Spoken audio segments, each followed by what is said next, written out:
How's it going, Critter Family? I hope you all are doing well. We are going over a suggested video. This one is by Joel Beckman of Beckman's Dog Training. Untrained Pit tries to attack Prince. This is a long video. This will be cut up into at least 2 parts. If you want to see the video before I do my review, then please go ahead.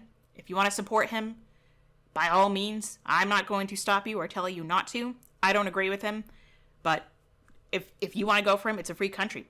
Go ahead. More power to you. If you want to watch his video in full before watching mine, or in place of watching mine, that's fine too. I want to make a quick, brief explanation of why I do things the way I do. Number one being fair use. When I use somebody else's otherwise copywritten material, which means that he has copyright ownership of this video because it is his video, in order to be able to use the footage legally, I am transforming the original piece so you're not confused with this being a regular Beckman video and I'm not just re-uploading it. I'm giving commentary, I am pausing frequently, making different points, explaining things, again, commentating, critiquing, and mainly the point of my channel is to give a voice to the dog and combat some of the dangerous misinformation or straight up lies that trainers, quote unquote trainers, will tell. I'm not just speaking about Joel here. There's, any other trainer that I go over on my channel. A lot of them are just straight up either liars or spread misinformation at some point. So if you want to watch his original video, please do. Here's the title. This is Joel Beckman. And if you don't want to hear me talking and yammering and pausing, if that bothers you, then just go watch his channel, okay? I'm saying that I'm going to say this once, loud and clear for the people in the back, that my channel, there's a method to my madness. There's a reason why I do what I do. There's multiple reasons. One, because of legality reasons. That I'm not just going to re-upload this guy's content. And claim it's mine. I never do. And 2, I have a point to make throughout the video. So, if that's too boring for you, or you think I like to just hear myself talk, then just click off and go check out his stuff. I'm not stopping you. I'm not forcing anybody to sit here. You are not forced to sit here and listen to me. If you want to, if I talk too much, you can go over here, go to playback speed, and you can play it at 2 times speed on any video, including my own. I get tired of hearing myself talk. When I'm going back and re-editing these videos, when I'm putting everything together and cutting out rants that I go on and tangents and just, when I'm putting it together, I get tired of listening to myself talk. And so I play it at 2 times speed because I know what I'm already going to be saying. So if that doesn't seem like your cup of tea, no worries. Sorry for the long intro. I just want to clear that up, that a lot of people don't understand that people who do reviews or reactions or whatever you want to call it on videos, they have to do it a certain way for them to be able to legally use another person's material that might otherwise be, copywritten, or they can claim that video. So finally, with that out of the way, for those of you that are still here, let's get started. First, this lady comes in with her little dog. The dog apparently has bitten 2 people before, is not human friendly, and not dog friendly. So. Yeah, that's the dog stuff, right? So how do you think Bella will be right now? She's on a muzzle if you were to let her off. My gut tells me that she's not going to come up and just bite one of us. What do you think? I mean, you can say yeah, hi. You can let her say hi. Yeah. I don't know. You don't know? With the muzzle, she'll be fine. Yeah. The owner is already showing that she's very unsure. She's not very, she doesn't really feel comfortable and maybe doesn't even really trust her own dog in this situation. So that's not a bad thing necessarily on the owner. I'm saying that that's something that I notice. And when I have clients that are showing me that they're uncomfortable with the situation, I don't push it. If they don't want to let their dog go because they're not sure and they want to make sure they have safety of the muzzle and they know their dog has either nipped or bitten at somebody, 2 other people before and another dog and whatnot, I let them know and I say, okay, hey, no worries. We don't need to do anything that you're not comfortable with. If you want to keep the leash on the whole time, or if I've worked with dogs where I think that the dog doesn't actually need the muzzle, but they want to keep it on, I let them keep it on. and I work to the owner's comfort level, as well as the dog's. So I try to, keep everybody at least within, of course, safe limits, and also make sure everybody's comfortable.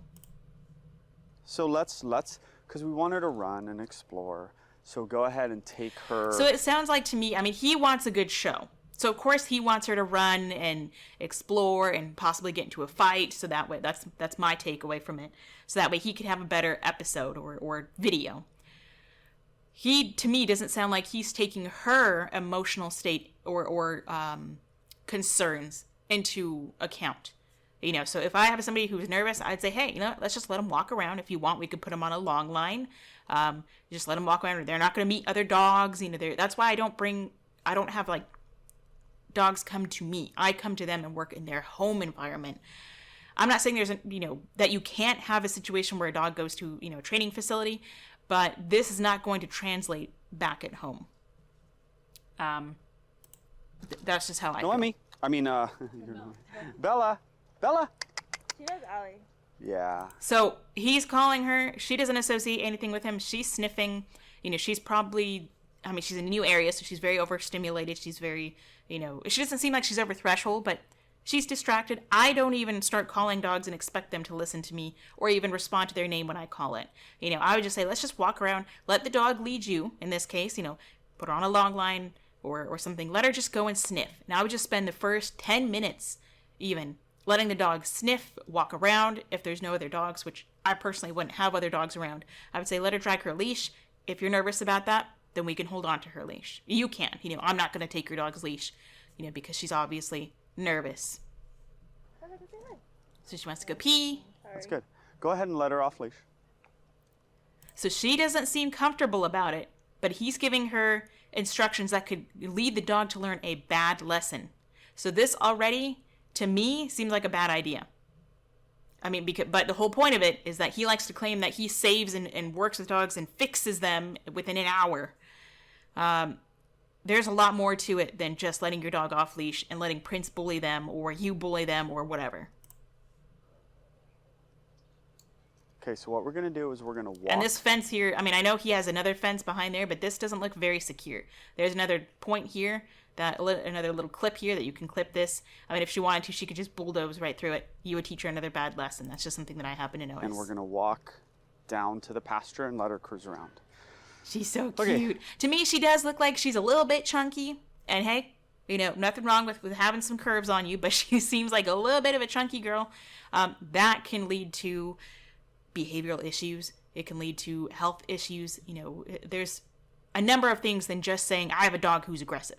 I do like that she has a nice, wide muzzle on. I don't know if you would consider this a basket muzzle or not. It doesn't have like the typical basket weave, but I do like this type of muzzle. She seems fairly comfortable in it. So do you have a yard? Kudos. Yes. Well, it's like a patio at my mom's house. Okay. We used to have a yard. So she's sniffing. And she goes on how many walks? Oh, she goes on walks every day.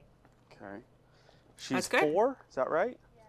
Does she ever just get So owner is very aware of her dog. She's keeping an eye on her dog, which I think is good. I would like to, when I'm working with owners and they're like, I see that they're like me, where I'm kind of a helicopter parent, and I see them, I want to try to give them as much reassurance, the owner, as I can, to make sure that they're comfortable, because if they're nervous, they're going to make the dog nervous. So that's why, I don't want to push anyone to make, especially the owner, uncomfortable with anything. the cruise like this? Well, at the beach, because my mom lives right next to the beach, so... Cutie pie. Like, super far at the end.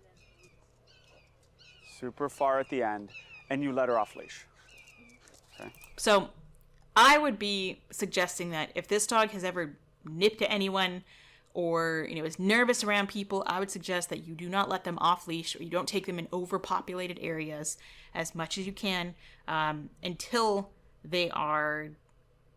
we've made progress. And it doesn't mean that they have to be working with me for a long period of time, just so long as as long as they make progress. For me, unless there's a really, truly well-trained dog, I don't suggest anybody just like goes out anywhere and lets their dog go, especially if they have any kind of a bite history, and even if it's just a nip. So when someone says that their dog has bitten someone before, I like to ask more details. How deep was it? Did they need stitches? Was it just a snap and release? What was the situation going on there? And then if dogs But come. I haven't for a while. Like, I haven't done that for a while. Yeah. And that's perfectly fine. You don't need your dog to be off leash to be a good dog owner. In fact, a lot of times the people who let their dog go off leash everywhere are bad dog owners, in my opinion, because they think that alone makes them a good dog owner. Having a wild dog that's not trained or respectful of anybody else's, and the owner is not really respectful of other people's space or their dog's space, they teach that dog to either be a bully or push or get into a fight, or this dog here could get injured, or they could injure somebody else.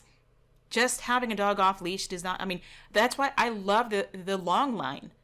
Like, Adonis was never off leash because I never took the time, and I was never consistent enough, I'll admit it, to teach him to be reliable off leash. But I took him with a long line everywhere we went. Every day we would go to a park or go for, anywhere that was outside of our regular neighborhood walk. He was on a 20-foot long line, at least. And he could walk to the end of it, and I could take it in, reel in the slack. So he would go anywhere from, 6-foot leash to 20 feet of leash on that one long line. And I wasn't just lazy and letting him. I'm not saying that everyone who lets their dog go is lazy, but he wouldn't just run off to the end of the beach and get into some kind of trouble. He actually didn't like the beach very much. He didn't like the water and the waves, but we would go through like little walking trails and forests and like everywhere. And I went with him. He would drag me through bushes and such.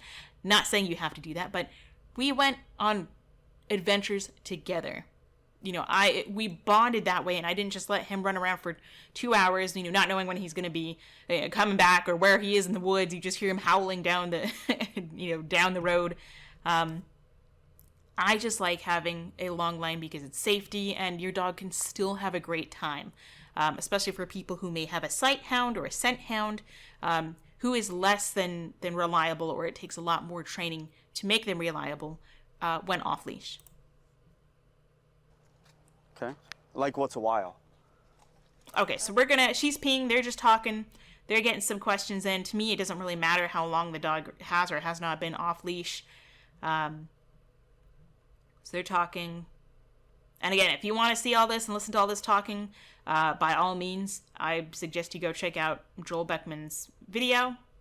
Okay, so there was a little ad that played there, but apparently his thumbnail says pure dominance. I think, again, that's just nonsense. If a dog does not react necessarily just out of just pure dominance, and dominance is not a behavioral trait. It is a momentary behavior. You're not just dominant. That's why, I do these videos and I explain the way I do, because he's just spreading nonsense and misinformation and lies and just nonsense.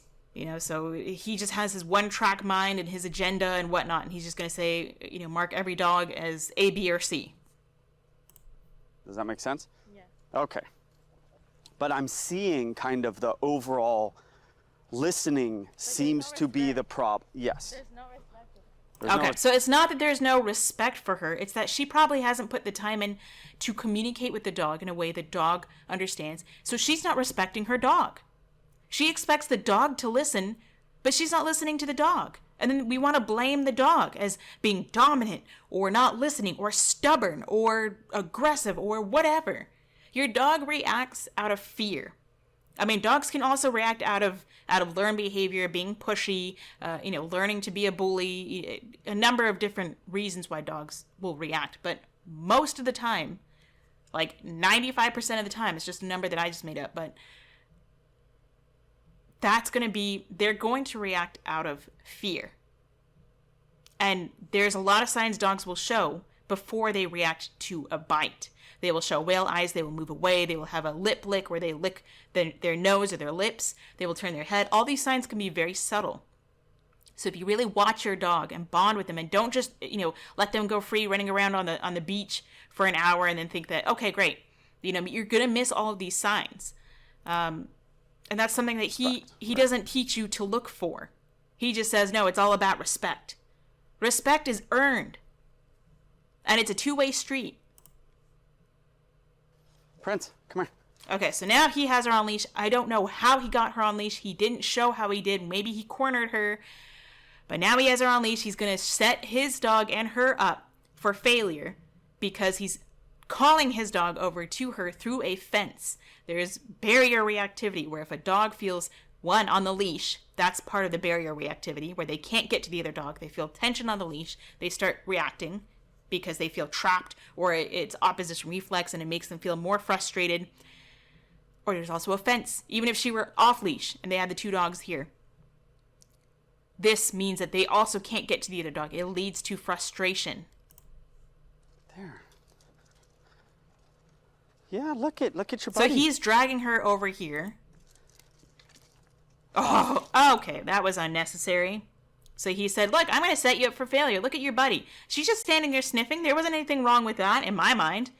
He didn't need to yank her off. And he's only doing this with her because she has a muzzle. He wouldn't be doing this with any risk of this dog biting if she didn't have a muzzle on. And that's how all these people, Tom Davis, him, probably Robert Cabral, all these people, it doesn't matter. But, you know, they all do this nonsense and this BS of correcting a dog and being unnecessary or aggressive, or in some cases abusive, only when the dog has the muzzle on and they're safe. That's like... So that correction could have set that off from being more of a positive interaction to a negative one, simply because of him. She comes up, she's sniffing, I'm sorry, she's very overweight. This can be bad for a number of reasons. You know, I'm not for having a skinny dog, you know, by any means, but having a healthy dog. So this can you know, be a lot of other I'm not saying to starve the dog by any means, but this can also lead to her having pent-up energy, or she could be in pain and she could be reactive because of that. But here she has kind of like a quick you know, happier looking wag. She is sniffing him. She's on, you know, standing up on the fence, but I don't see a big deal with it. And so he goes to correct. Off.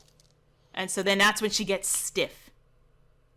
She's not listening to off. She just says, I got corrected while sniffing you while you were staring at me. I am trapped with a leash. I'm behind a fence. I have a muzzle on. And then her tail goes stiff. That's like... And so that could have very well been caused because of him. Which is why if I'm having a dog meet, I don't want them on leash. I don't want either of them on leash. I don't want them between a fence. I want to know the dog that we're meeting. If we have a dog that we need to work on reactivity with, I'm not bringing them this close to another dog. There's a whole number of other things we need to work on before we even see another dog. And it's not going to be between a fence. If you need to have safety, have each dog on a leash. Have your demo dog be a you know, well socialized, you know, good canine citizen. I mean, not literally, you don't have to go get certification or anything for that, but like, you know, make sure that they're an upstanding, you know, dog that is not going to try to intimidate the other dog, like Prince generally does, which is not Prince's fault. He raised him to be that way. Off. Jesus Christ, dude. So again, she's not learning anything, but when I look at you, this is more of a negative association. She's not going to learn not to jump on the fence. He is, as he does with most dogs, he makes them effectively worse, just like Dog Daddy. All these other people make the dog worse. They stop and they shut down the warning signs the dogs give. So when she was looking at Prince, all she learned was she got popped twice. It probably hurt to some degree, or it shocked her system, whatever you want to call it. I mean, thankfully it's a flat buckle collar and it's not like a prong collar or anything. But he's doing that while she's interacting with Prince. And she could very well learn that I don't like Prince because this leads to popping. It was entirely unnecessary. So now he's just choking her at the end of her leash. He's just popping her. He's clotheslining her, causing damage to her trachea, to her airways. There's blood vessels here. And yes, it's a flat collar. But it doesn't mean it's okay to do this. I mean, she's already a bully type breed anyway. You know, when she was running around sniffing, it sounded like she couldn't really breathe very well out of her nose anyway. So she might have a shorter nose. She might have kind of a, you know, some kind of a a weird airway going on, or, she pulls really hard on a collar, she already could have a damaged trachea or a collapsing trachea. So him, just like when Robert Cabral, he took that video down, by the way, when he was working with a shelter boxer and let it go to the end of its leash on a slip lead and just popped it just like he did, and then he found out the dog, the boxer, already limited in breathing anyway, had a collapsed trachea while he was doing that. Then he's like, oh, I can't work with the dog. Because they only have, when you have one tool in your toolbox, you're going to view every problem as a nail. The only answer he has is aggression and correction and ignorance. Look out, Bella. Look out, Bella. So, again, he's not teaching her anything. He's literally just tow-barring her around. He's just correcting her and forcing and jerking and jabbing, and she's not learning anything. Will you go get another collar? We should have one that's going to fit. You want to play with your friend? What kind of collar are you going to put on her? Okay, let me explain here what I would do. If I were with her and I had her on, first I would, if she just came in on this collar, I would suggest getting her a harness. Yes, she does pull hard, but that's what we're going to work on first. We're not going to worry about the dog. We're not going to worry about people. We are going to work on getting her to walk on a loose leash, 6-foot leash. Going to teach the owner to have soft hands and teach the dog to be soft. And I have a link in the description below, and that's what I'm going to work on first. When we can get her to respond very lightly to pressure, and I would have the owner go on short but frequent walks, during the most quiet times she can, where that means that she's not setting her dog up for failure, where you're not going to go out at like 5 o'clock traffic time, basically, when everybody's walking their dogs, right? After dinner, usually like 6 or 7, everybody's walking their dogs after dinner or whatnot. I would suggest if she can go at a time or go to a place where it's not really busy. Don't go to the beach. Don't go taking her in the middle of town. Work even just inside your own home, in the backyard, the front yard, wherever, and just slowly teach her to be soft on leash. Then we can start introducing a dog or a person at a distance. So without offense. So say we're in what he calls the pasture. I would be on one end, she would be at the other, if she's worried about people. And I would have them just walk around back and forth, going in this kind of way. And I would be walking parallel. And as long as the dog is below a threshold where the owner can call her name and she's able to look at her, she could reward. And then they could slowly work closer to me. If they can walk up to me and sniff, I would toss a treat on the ground. I would look away from the dog. When that's okay, we can try maybe somebody else. Of course, we can always have the muzzle on for safety, and we would work on that. Then we would do the same thing with the dog. But I would have my demo dog. And in many cases, I've done this before, and I used Adonis. He was my wonderful little demo dog because he wouldn't react to anything unless they were acting like Prince and being a bully. But other than that, he helped me rehabilitate dogs just like her all the time. I would have him, and we would just be sitting there. He'd be on his loose leash. He'd be sniffing. He'd just like take a nap. And the other dog, we would have them far enough to where they could be comfortable, but close enough to where they can see him, but they're not over threshold. So whatever distance that needs to be, if they need to be 20 feet from us or 50 feet from us, that's fine. I would just have the owner walk around parallel to us. We're over here walking this way. They're over there walking this way at whatever distance it is. And they could be giving their dog little rewards, letting their dog sniff, and then they could slowly get closer to us. And if their dog reacts, they move back a few feet. And then we would do vice versa, where they have their dog just chilling in the area, being still. They don't have to sit or lay down, but we just have them within the limit of their 6-foot leash. And then Adonis and I would walk back and forth and get them used to that movement. And as every time they would look at us and be able to look back at the owner, I would have the owner reward them. And Adonis and I would slowly decrease the distance between the two of us. If at any point I saw their dog was reactive, Adonis and I would move away. And then you slowly decrease that distance. That's how I would do it. That's the kind of homework I would be giving her. Working on one thing at a time, first starting with loose leash. That was entirely unnecessary, and he's aggressive. I would like to get her like. And in my opinion, I think he's abusive in a lot of ways. He can cause harm and damage to the animal, but nobody cares because he doesn't care. He doesn't care what the animal wants. He only cares what he wants as a human.